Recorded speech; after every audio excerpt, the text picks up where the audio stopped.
Good evening friends. आज आप सब लोगों के लिए एक नई गुड न्यूज़ लेके आया हूँ। अपन एक इनकम टैक्स की पाठशाला स्टार्ट कर रहे हैं। तो इसमें डेली बेसिस पे या दो तीन दिन में कोई ना कोई इनकम टैक्स से रिलेटेड चीज़ से रिलेटेड मैं वीडियो अपलोड करूँगा, जो आपको लर्निंग के लिए बहुत अच्छा रहेगा। आप अगर एज अ फ्रेशर है और आपको इनकम टैक्स का अंडरस्टैंड करना है तो भी आपके लिए बहुत शानदार रहेगा। और अगर आपको इनकम टैक्स की बारीक चीज़ों को समझना है और उनको ग्रैप्स करना है तो भी आप ये वीडियो को रेफ़र करें। और सबसे पहले इसको लाइक सब्सक्राइब ज़रूर करें, क्योंकि अभी हम ये रेगुलर करने वाले हैं, जिसमें आपको बहुत अच्छी चीज़ें मिलेगी। अगर आप प्रोफेशनल हो और आपके कंसेप्ट्स क्लियर नहीं है तो भी आप ये चीज़ को रेफ़र कर सकते हो। आज का हमारा टॉपिक रहेगा फॉर्म 26A। बिकॉज़ अभी इनकम टैक्स का सीज़न चालू है, तो अभी 26A वगैरह के बारे में बहुत सारे सैलरीड पर्सन को नॉलेज में नहीं है कि 26A क्या होता है, इसमें क्या क्या चीज़ इंक्लूड होती है, कौन कौन से पर्सन्स को 26A की डिटेल्स चेक करना चाहिए और कौन कौन से लोगों को रिटर्न फाइल करना ज़रूरी है। तो इसके लिए अपन ये वीडियो स्टार्ट करते हैं फॉर्म 26A से।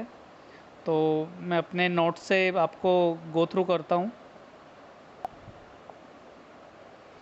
Okay, what is form 26A।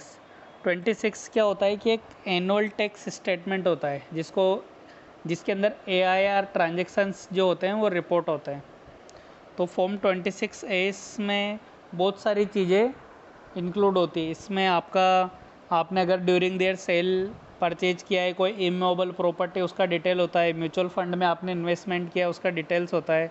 Cash deposit, cash withdrawal from saving account का डिटेल होता है।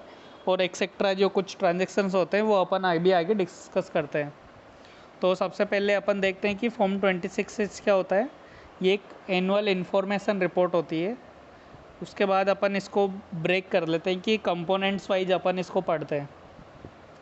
तो सबसे पहली चीज़ है कि आप अगर अपना इनकम टैक्स रिटर्न फाइल कर रहे हो तो आपको एडवाइज़ है कि आप फॉर्म 26A डाउनलोड ज़रूर करें। उसमें क्या होता है, बहुत सारी इनकम अपने अकॉर्डिंग छूट जाती है, वो आप यहाँ से कंसिडर कर सकते हो। जैसे फॉर एग्ज़ाम्पल आपने FD करवा रखी है बट आपको इंटरेस्ट पता ही नहीं कितना क्या इंटरेस्ट आया, तो वो फॉर्म 26A से आपको पता लगेगा। या फिर सपोज़ आपने कोई प्रॉपर्टी का लेन देन किया बट वो आपको पता नहीं है कि वो इनकम टैक्स में कैसे क्या उसको रिफ्लेक्ट करना है, तो वो ट्रांजैक्शन भी आपको यहाँ से चेक कर सकते हो। तो अभी इसको अपन 6 कंपोनेंट में ब्रेक करते हैं 26A को, तो अपने लिए ईजी होगा। फर्स्ट है टैक्स डिडक्टेड एट सोर्स। ये होता है TDS। सैलरीड पर्सन को बहुत अच्छे से इसका पता है कि TDS क्या होता है। फिर उसके बाद होता है TCS, tax collected at source. तो जो लोग ड्रिंक्स वगैरह करते हैं तो उनको पता रहेगा कि लिकर पे TCS डिडक्ट होता है, तो they are also helping government. और एडवांस टैक्स और सेल्फ असेसमेंट टैक्स आपने जितना भी पे किया है उसका डिटेल्स होता है। आपको अगर पिछले कितने भी सालों में या लास्ट ईयर में आपको इनकम टैक्स का रिफ़ंड आया है तो भी आपको यहाँ से पता लग जाएगा कितना अमाउंट आपका इनकम टैक्स रिफ़ंड में क्रेडिट हुआ है। आपने अगर कोई प्रॉपर्टी सेल करी है तो आपने कितना TDS काटा है उसका डिटेल्स भी यहाँ पे मिलेगा। और AIR ट्रांजेक्शन्स जो है उससे रिलेटेड, और AIR के जो ट्रांजेक्शन है एनुअल इन्फॉर्मेशन रिपोर्ट, इसके ट्रांजेक्शन जो है उनका भी डिटेल्स इसमें आता है। तो अभी अपन 1 बाय 1 चलते हैं। सबसे पहले अपन पार्ट A में चलते हैं, that is detail of tax deducted at source. तो इसमें क्या क्या चीज़ आपको देखने को मिलेगी वो अपन एक बार देख लेते हैं। इसमें आपको नेम ऑफ डिडक्टर मिलेगा। जैसे सपोज आपकी सैलरी काटी है कंपनी ने तो नेम ऑफ डिडक्टर में कंपनी का नाम आ जाएगा। टेन ऑफ डिडक्टर में आपकी कंपनी का टेन नंबर आ जाएगा। The sum of amount paid and credited, तो जितना कंपनी ने आपको पे किया है वो आपको दिख जाएगा। टोटल टैक्स डिडक्टेड, आपकी सैलरी के सामने कितना आपने कंपनी ने टैक्स डिडक्ट किया। और tax deposited against the assessee PAN, मतलब कि उस पेन नंबर के सामने कितना आपका TDS डिपॉजिट हुआ है वो भी आपको दिखेगा। तो आप क्रॉस चेक कर सकते हो, तो सैलरीड पर्सन यहाँ से रेफ़र कर सकते हैं। उसके बाद इसमें पार्ट A1 है कि बहुत सारे लोग होते हैं सीनियर सिटीजन्स वगैरह, उनकी कोई इनकम नहीं होती, तो उनको रिटर्न वगैरह फाइलिंग करने में इश्यू होता है। तो वो लोग, जो भी कंपनी होती है या बैंक्स होते हैं, ये जो भी इंडिविजुअल से उनका लोन वगैरह का ट्रांजैक्शन है, तो वो इंटरेस्ट वगैरह पे TDS नहीं काटने के लिए फॉर्म 50G, 15G और H फाइल करते हैं। तो उनका फिर TDS नहीं कटता, बिकॉज फॉर्म 15G और H का अगर आपको चाहिए तो एक सेपरेट वीडियो बना दूंगा मैं। अगर आपको 15G और H का भी चाहिए तो आप मेरे को कमेंट करके ज़रूर बताना। नेक्स्ट अपन चलते हैं A2। A2 में details of tax deducted on sale of N immovable property. इसमें कैसा है कि आपने कोई प्रॉपर्टी बेची, तो आप जिस पर्सन ने वो प्रॉपर्टी खरीदी है वो बायर आपका 1% TDS काटेगा अगर प्रॉपर्टी का वैल्यू मोर देन 50 लाख है तो। और अगर 25 लाख का प्रॉपर्टी आपने बेचा है या ख़रीदा है, तो जो आपका रजिस्ट्रार ऑफिस है जहाँ से आपने रजिस्ट्री करवाई है वो प्लॉट की या फ्लैट की, तो वो इनकम टैक्स को रिपोर्ट करते हैं कि आपने 25 लाख या उससे ज़्यादा का प्लॉट ख़रीदा है। तो वो इमूवेबल प्रॉपर्टी से रिलेटेड हो गया। फिर इसमें पार्ट भी आता है टैक्स कलेक्टेड एट सोर्स। तो इसमें 3 डिटेल्स आपको मिलेगी। इसमें क्या होता है कि जो भी माल बेचने वाला होता है उसकी लाइबिलिटी होती है कि वो टैक्स कलेक्ट करे, क्योंकि गवर्नमेंट सबके पास जाके नहीं कर सकती। तो ये जो गुटखा, तंबाकू, लीकर वगैरह होता है, तो इसके केस में क्या होता है कि जो सेलर होता है, जो बेचने वाला होता है, गवर्नमेंट उसी से TCS लेती है। तो इसमें आपको name of collector, 10 number of collector और टोटल अमाउंट कितना पे किया वो आपको दिखता है। तो ये TCS वाला पार्ट हो गया मेरा। उसके बाद अपन नेक्स्ट पार्ट पे मूव करते हैं, टैक्स कलेक्टेड एट सोर्स। ये पार्ट B के अंदर क्या था, TCS की बेसिक इन्फॉर्मेशन। इसमें आपको क्या क्या चीज़ सबमिट करनी रहती है, सामने वाला आपके बिहा पे सबमिट करेगा और आपको ये इन्फॉर्मेशन मिलेगा कि name of collector, tax collector कौन है, 10 नंबर कितना है उसका, टोटल अमाउंट कितना पे किया है, उसने कितना TCS आपसे कलेक्ट किया है और कितना TCS आपके बिहार पे डिपॉजिट किया है। और पार्ट C आता है, पार्ट C में आता है डिटेल्स ऑफ टैक्स डिडक्टेड। इसमें कौन सा आएगा, other than TDS and TCS।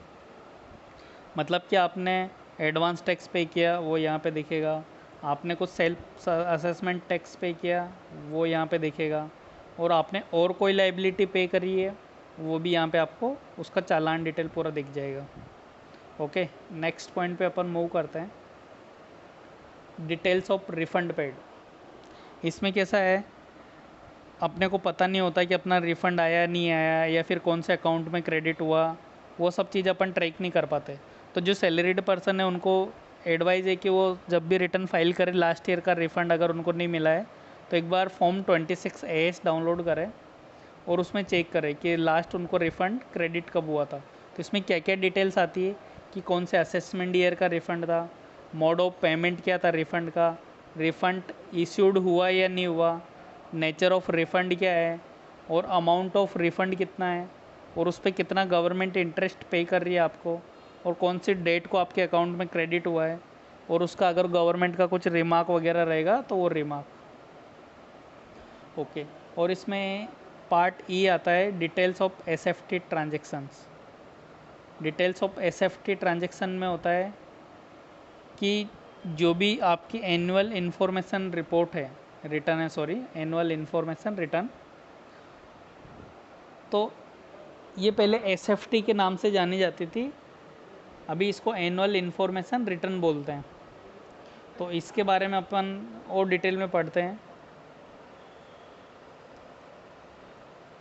इसके लिए मैं अभी आपको बताता हूँ कि इसमें कौन कौन से ट्रांजेक्शन्स कवर होते हैं। तो ये SFT ट्रांजेक्शन्स हैं, तो मेजरली 9 ट्रांजेक्शन है, वो मैं आपको बता देता हूँ कि कौन कौन से 9 ट्रांजेक्शन्स SFT के अंदर रिकॉर्ड होते हैं, जिसको भी नया नाम मिला है एनुअल इन्फॉर्मेशन रिटर्न। फर्स्ट है कि आपने cash payment for issuance of DD और पे ऑर्डर और any other bank instrument in excess of ₹10 lakh.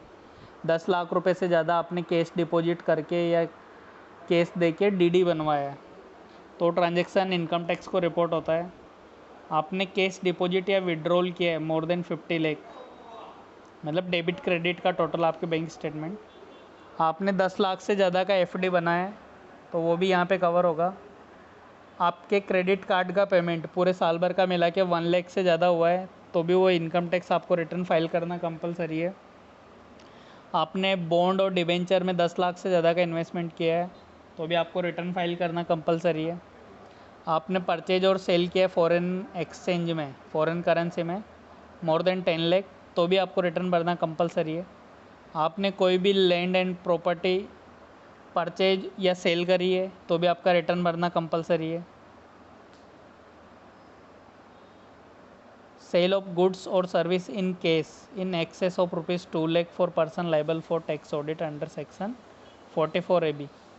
आपने क्या किया है, 2 लाख से ज़्यादा का सेल ऑफ गुड्स और सर्विस है वो केस में किया है, उसका जो ट्रांजैक्शन वगैरह, ये पॉइंट एक बार मेरे को चेक करना पड़ेगा बिकॉज ये 2 लाख की जगह 2 करोड़ होना चाहिए लेट से।